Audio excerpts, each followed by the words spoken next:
Hi, sisters. It's Amy Kay. Welcome back to the podcast. In this episode, I'm going to tell you about a documentary I watched today about social media dangers and how it was just a little ridiculous. But also, then, what I did learn and how that can be applied to leaven. Unleavened bread is coming up very soon, and so we're supposed to get the leaven out. So what does social media have to do with leaven?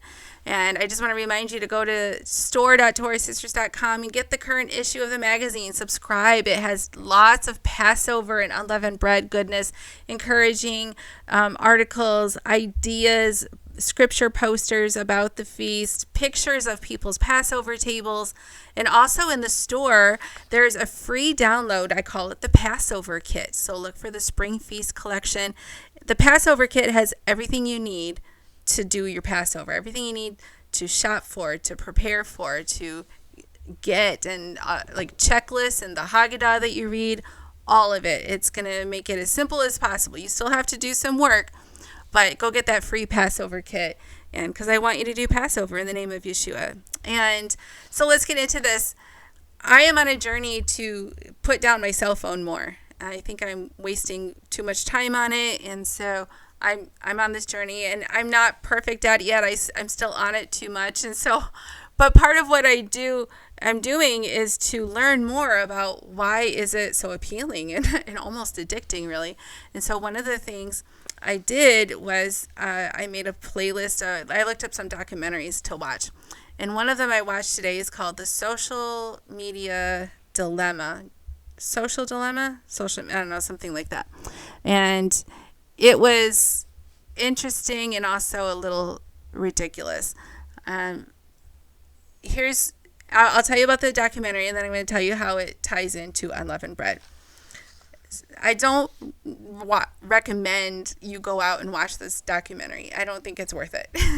It was not really that good. It was well produced, so it was entertaining, but it was not full of very much truth. So a little leaven in that documentary, maybe a lot of leaven. So it definitely went through the first hour, and it demonstrated the manipulation that social media companies use in order to keep us on their platforms, how their main goal is to make money, and so they develop these algorithms to keep us in front of their platforms, to keep their apps open as much as possible so they make more money.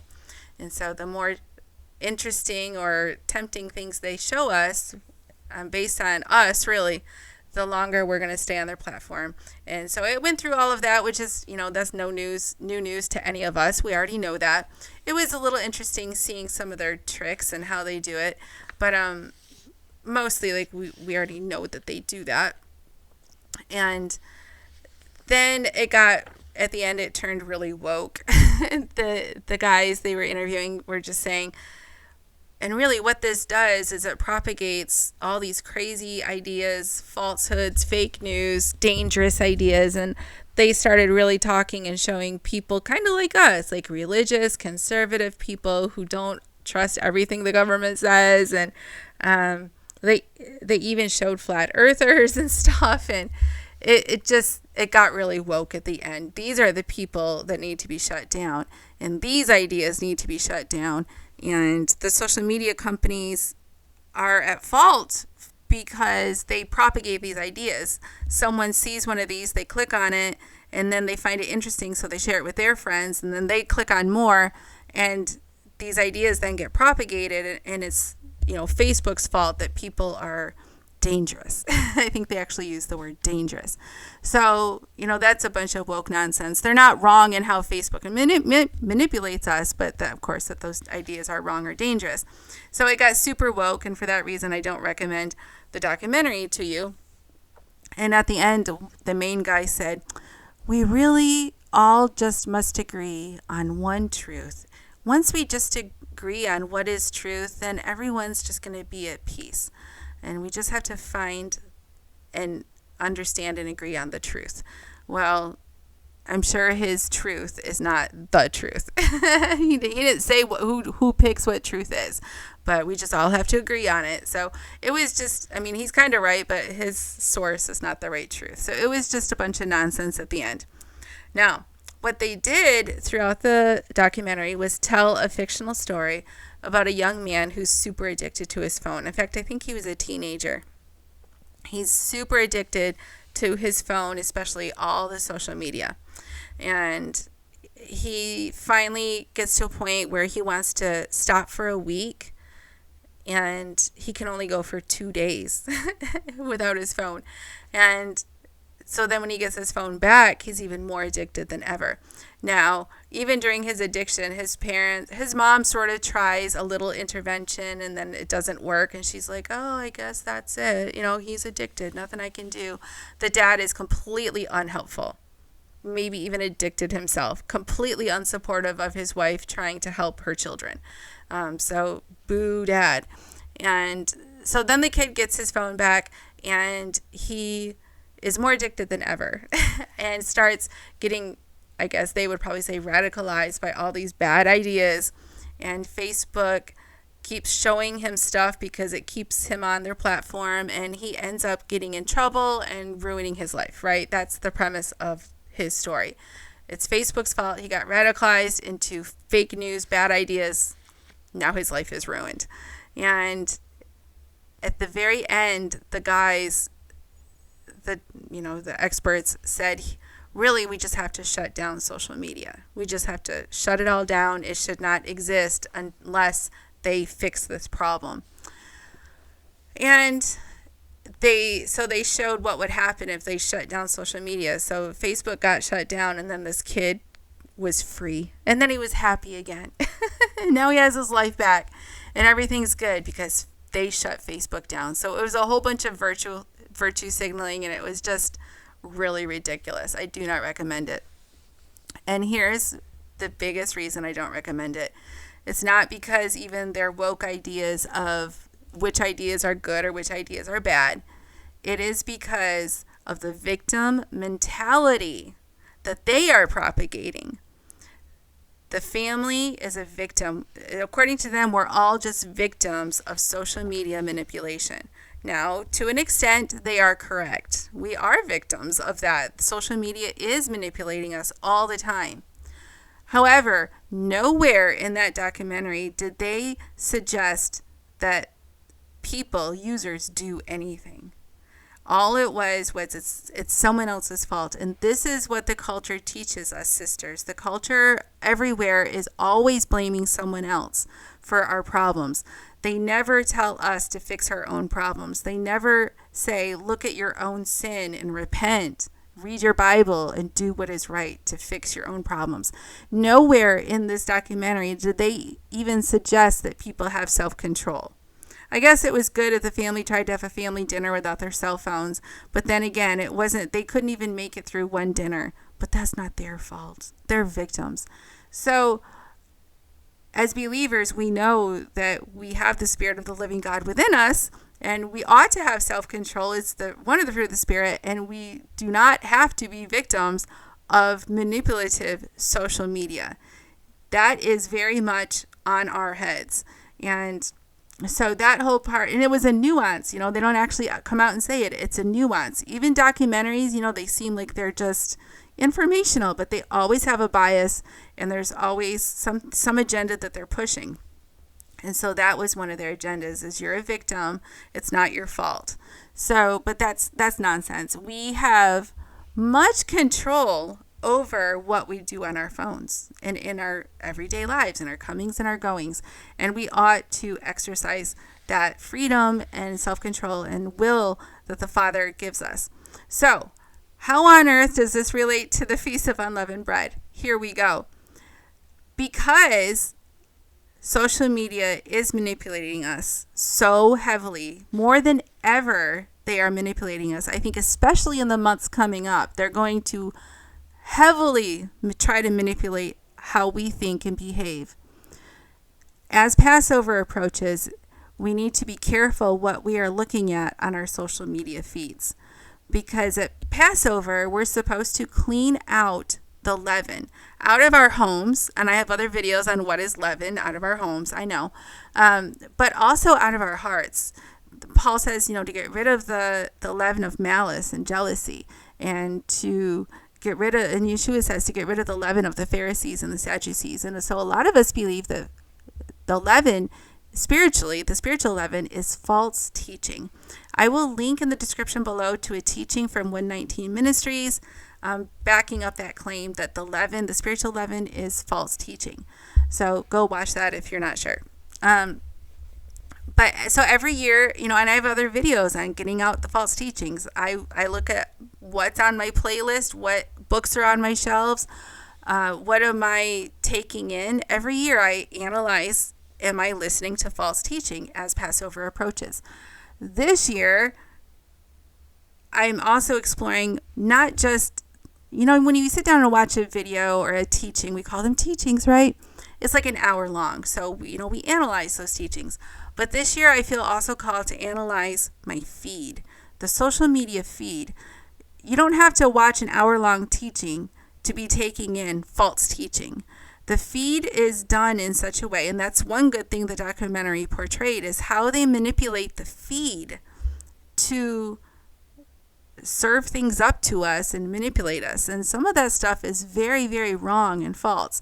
And we think, I'm just skimming through it. I'm just going to, spit out the bones. But do we need to put all of those things in front of our eyes?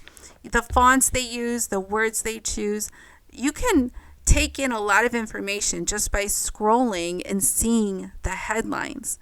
Just a headline can put an idea in your head. And they test headlines. The one market, they'll post one headline for one news story, and in another market, another part of the country, they'll post the same story but with a different headline. Because even just a handful of words can influence how we think and feel. And they know that.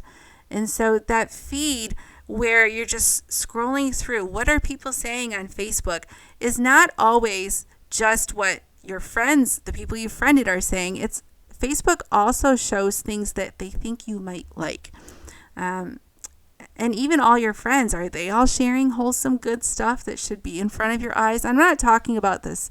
I'm talking partly also always about sin stuff. And I've made other videos about don't let sin be in your feed. But let's really think about false teaching. There's a lot of crazies out there. And a lot of crazy ideas and there's no teacher that's right all the time. And I don't like to be a teacher, but I'm not right all the time either. But there's a difference between someone makes a mistake or someone is consistently pushing some very unbiblical ideas. And those are the ones that for sure are false teaching and you need to stay away from. And so as you scroll your feed, how is that manipulating you? And so as I just want to get all that stuff out of my life, not just to save time, but also so that leaven is out of my life. And that leaven is not going to come back after Passover. I'm not bringing that junk back in. So I have some suggestions, some practical ideas. I never want to just gripe and complain and say, this is bad. I want us to have practical things we can do to move forward, because there's always hope. So here's some practical things, and I'm doing some of these too. First of all, identify what is social media. I keep saying social media, and I keep calling it Facebook, but social media can also be, of course, Instagram, Twitter, definitely TikTok, and it is also YouTube. YouTube is social media. So first of all, if you're gonna if you're feeling like, I'm going to do what Amy's doing, I'm going to look for leaven in my social media feeds, not just what I have saved, not just the teachers I subscribe to, but just the feed. Then first identify what social media, what apps are you going to look at? And then another tip here is don't overreact and condemn others. We're all going to tackle this differently, and all social media is not bad. Now, some of you have completely went off social media. I respect that tremendously. I can see a day where I completely go off social media. I can see a day where all of us are forced to go off social media. But in between there, we're all going to do it different. And so these are just some general encouragement ideas. I'm not going to look at any woman and say, how dare you? I see what's on your phone. Like, I don't care. And so I encourage you ladies to be the same, full of grace towards one another. Just don't care what other people do. Just always try to fix your social media, your focus, your cell phone usage. So don't be critical and condemn others. And there are lots of good things about social media. I am here speaking to you today because someone talked about Torah on Facebook, and that's how I came to Torah. So social media has its place. Torah Sisters Magazine is on social media, and I'm not planning to get off it anytime soon. Although you never know.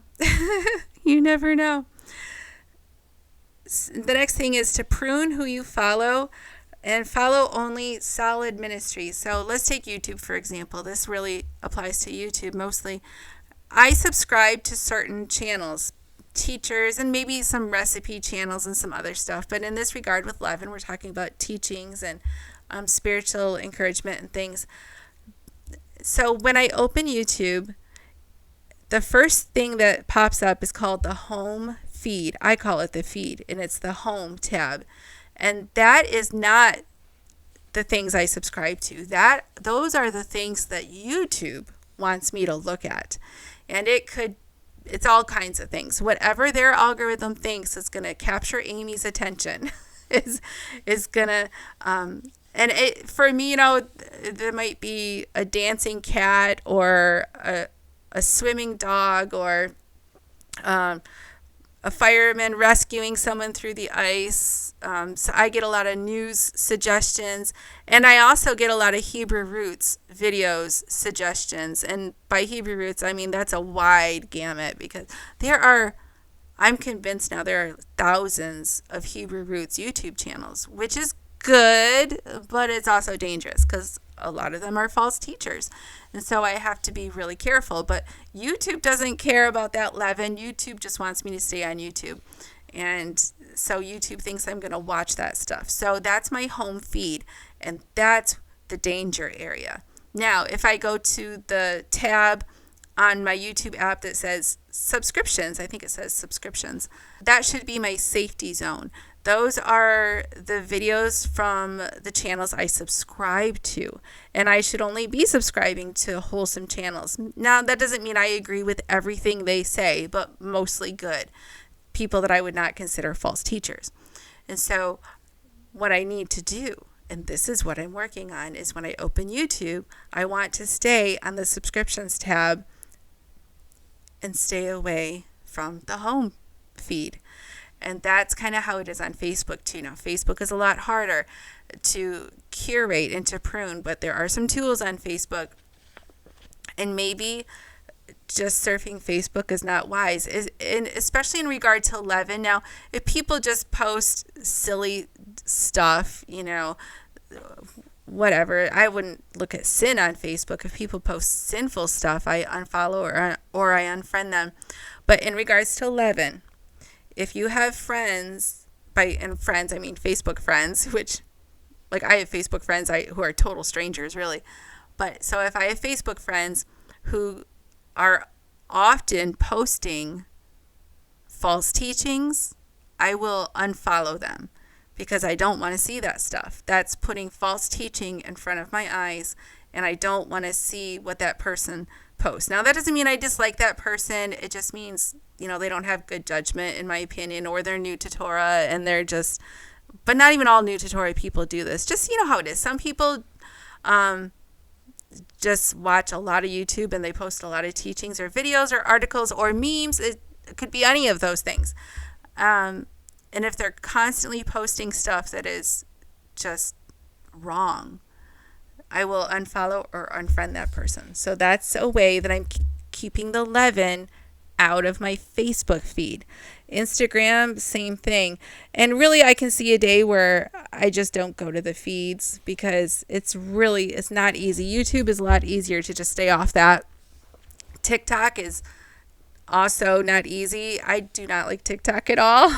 Because I watched that Senate hearing about how the Chinese are using TikTok to manipulate us, and I believe it. So some of you don't, and I respect that. So that's why you're on it, because you're not convinced. I am convinced, and so it would go against my conscience to be on TikTok. But And I may feel that way about all of them someday. So, but as we look at our feeds, how can we get that false teaching out of our feeds so that even the headlines don't pop up, and so we're not tempted to click on it? Now, does that mean we should like put ourselves in a bubble and never be exposed to new ideas? No, but we'll get to that in a second. But I don't want to be, here's what it is. I don't want social media algorithms telling me what I should be interested in. It's not that I'm afraid of new ideas. I just want to get those ideas from people, people I know in real life. I don't want Facebook and YouTube AI telling me what to watch. I don't even want them recommending stuff to me to watch. They think they know me, and they probably know a lot about me, but that's just so gross to me because they also have a woke agenda behind them. And so I don't want to click on stuff because they recommend it. But I'm not afraid of new ideas. I love new ideas, and I want to explore things, but from other sources other than social media companies that are trying to make money off of me. Some people, like I said, I have to unfollow. Learn the tools on these different social media platforms about how to curate your feed. And by curate, it's like having a museum and you only want the best stuff. You're a curator. So use the social media tools available to you. And it might take time to learn them and to implement, but I think it's worth it because we're supposed to get the false teaching out of our lives. The next suggestion I have is as you stop letting social media put ideas and new videos and new teachers in front of you, you might still want a way to know about recommendations.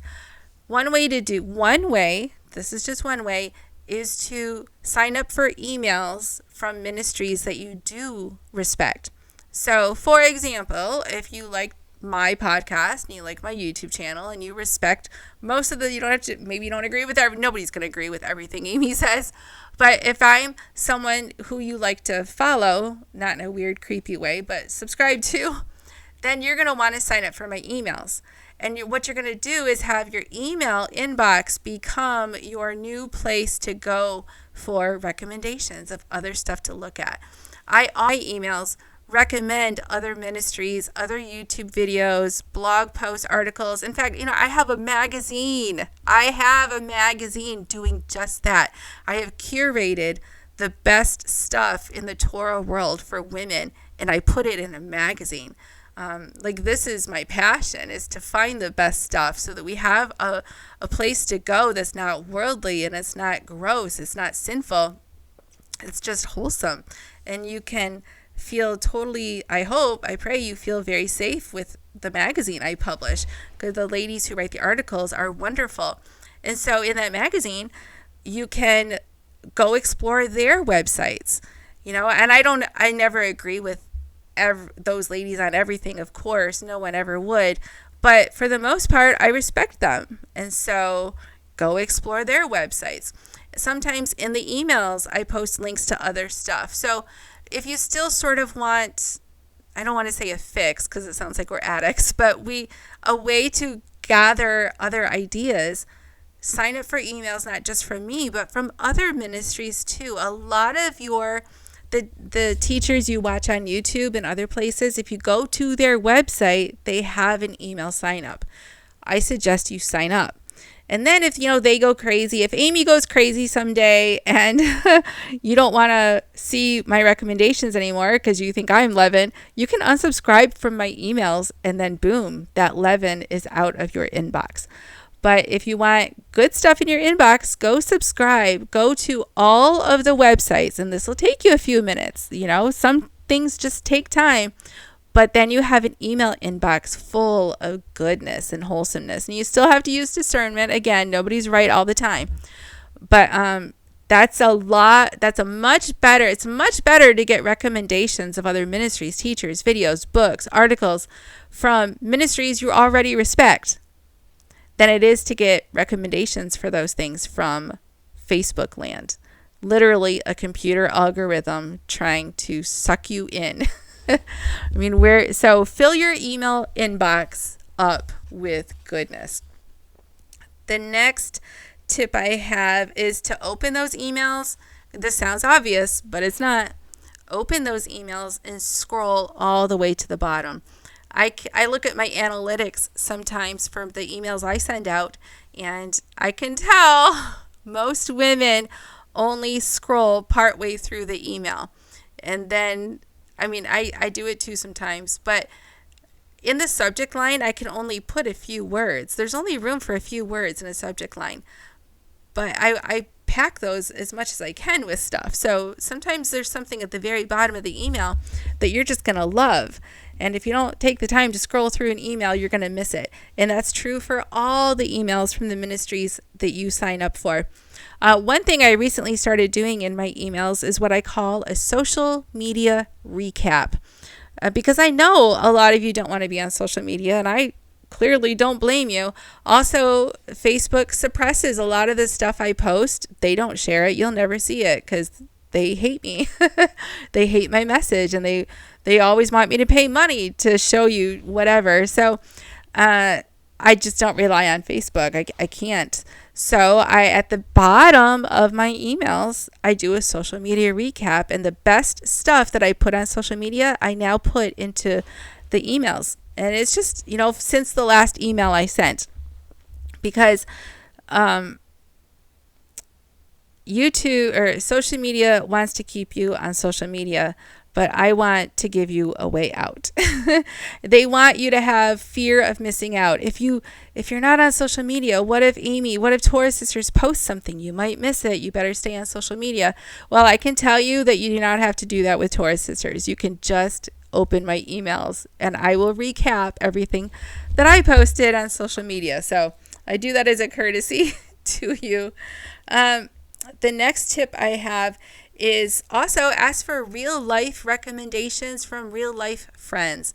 I love to ask my friends things like, what are you watching? What's interesting? What was in the news this week that you thought was interesting? What YouTube channels are new to you that you enjoy? And this is, again, a much better place to get recommendations than letting a Facebook algorithm. I had a sweet friend once, a lady who I just love and respect, a beautiful woman of Yah, and she was telling me all these I asked her, I said, what do you watch? And she actually let me just take her phone and put it next to my phone on the table, and I just looked at all the channels she subscribes to on YouTube, and then I would go and find the ones that looked interesting and subscribe to them. I just thought that was very generous of her, and also such a testimony of she has nothing to hide. Like, there's nothing gross or sinful in her YouTube subscriptions list, and she felt very comfortable just, here, Amy, this is easier. Just look at my phone. I didn't ask. She offered. I just, not everybody's going to do that, and that's okay. But it was really beautiful. And so I ask my friends sometimes in real life, what's cool? What's interesting? What did you find interesting?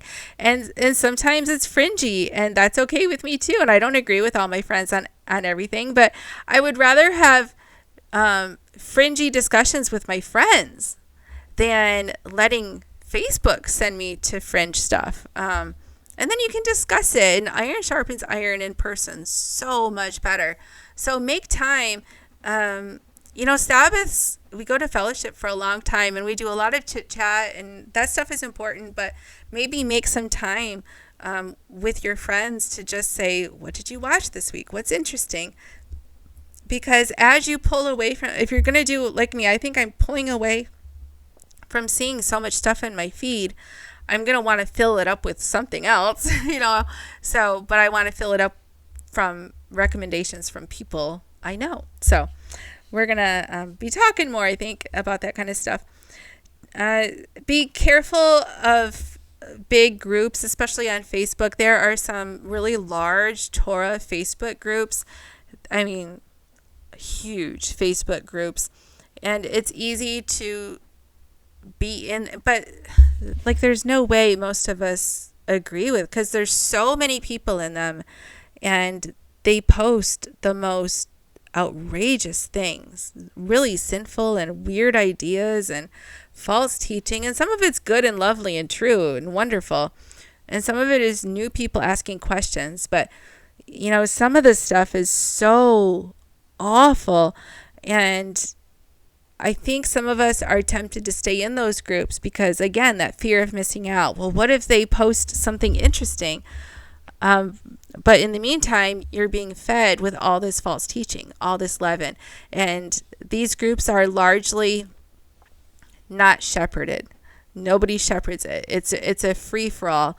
And I'm not saying that people shouldn't be curious and maybe have a place to say things, but Facebook it just doesn't usually go well on social media.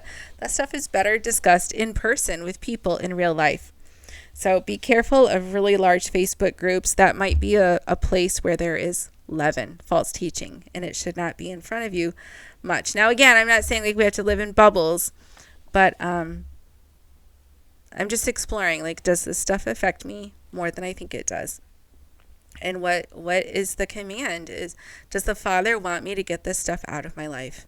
Or am I rationalizing, I don't believe it, I just look at it, it doesn't affect me? Well, I don't want my kids to look at it.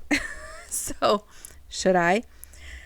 The next thing I want to say is we often talk about rabbit trails as if they're so cute and fun, and there's different kinds of rabbit trails. Some rabbit trails are cute and fun and they go nowhere. Some of them lead us into deeper, beautiful truth. Some of them are nonsense and we just turn around and come back. But most rabbits actually live in holes. And so I'm going to say to you, some rabbit holes are actually snake holes and should not be explored. Just because we have the Father gives us freedom and free will to go down every hole we want to go down doesn't mean that we ought to. Some rabbit holes are actually snake holes, and we should be staying away from them, not exploring them, not exercising our freedom, but saying, this is leaven. There is leaven down there, and I want nothing to do with it. I don't need to find the good in it because I already know there's enough leaven. It's going to leaven the rest of it anyway. So you just don't have to go down every rabbit trail. And when in doubt, just stay on the straight and narrow path. And don't go down any rabbit trails at all. Just stay on the path if you're not sure about that rabbit trail or where it might lead. Once you've cleaned out the house of the leaven, once you've cleaned all this spiritual false teaching out of your life, fill it up and be a new lump. Paul talks about then after the feast, after you get out the leaven of malice, be a new lump. This is a time of New Year, making all things new creatures, new creations. So after you get it all out, again, fill it up with goodness. Talk to your friends. Who do you watch? What do you see? Fill it up with reading good books and doing good things. Maybe we're taking in too much information altogether, and it's time to start being the hands and feet of Yeshua more. Maybe it's time to get out into our communities more.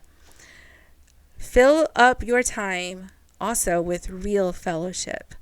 A lot of us are addicted to our phones, and we're addicted to YouTube, and we're addicted to social media because we're not with people enough. And I don't know which came first. Are we addicted because we're not with people, or are we not with people because we're addicted? It doesn't matter. We just need to be with people. And when you're with people, have purposeful discussions. Again, talking about things, sharpen iron, explore things in loving kindness and grace. And you don't have to agree with everyone, but you can disagree with laughter and respect and mutual let's all just try to get along. And you can hang out with people that you disagree with. I hang out with people I disagree with all the time, and I love them dearly. Sometimes online fellowship can be good, but I don't really see much fruit in fellowship that is behind a keyboard. I do see fruit in fellowship that's behind a microphone. So a Zoom call with some girlfriends. So you have some friends who are spread around the country or around the globe. Get on a Zoom call where you can hear each other's voice and you can talk. or get on a real phone call is even better. Remember the 90s? We used to talk on the phone all the time. There's something really powerful about that instant hearing and response. It's called a conversation. And hearing people's hearts and their voice helps us to relate to one another and to respect and love one another. So as I say, number one, pursue in-person fellowship. Even with imperfect, hard to love people, you can still enjoy and have fun with people. But if that's not enough, then you can pursue online fellowship, but not behind a keyboard. We're not designed to have that be our source of fellowship. We're designed to converse with each other. So as you get out the old leaven, fill it up with good leaven. As you get out the bad leaven, fill it up with good leaven, because there's good leaven in Scripture too. And because the good leaven will spread too. Bad leaven will spread, and good leaven will spread. So get together with people, maybe both ways. Have people over to your house more often, or have Panera coffee dates, whatever. And then maybe some online stuff, but always on the phone talking as much as possible and not just behind a keyboard. And, sisters, we've just got to be in the end times. So many of us are talking about it and sensing it. And the signs show us that Yeshua is coming soon. Thank goodness. But also a strong delusion is coming. And maybe it's already here. I don't know exactly. I have ideas. But the more I'm exploring this stuff with social media and the internet and how we're manipulated, I think social media is going to play a role in it. YouTube, Instagram, Twitter. Twitter is social media. It's not any different than Facebook. Twitter, they will all play a role in the strong delusion, whatever it is. And I just think we need to be really careful. And so this year, more than ever, maybe explore false teaching, leaven on your social media. And I can tell you for sure one thing, that when Yeshua comes back, you won't need your cell phone. You won't need your cell phone to see it. You won't need the latest. You won't have to update your feed to know that Yeshua came back. You just have to have your oil in your lamp and look up. And he's got us. We have such a fear of missing out on social media. But if we're doing the real important things, spending time in the Word, spending time in prayer, spending time with other believers, we will see him when he comes. And it will be glorious. So I love you, sisters. Again, I am a work in progress. I am working on these things. I have not accomplished these things yet. And we're all a work in progress. It's called sanctification. So let's just do this faith walk together. And I will see you in the next episode. Bye.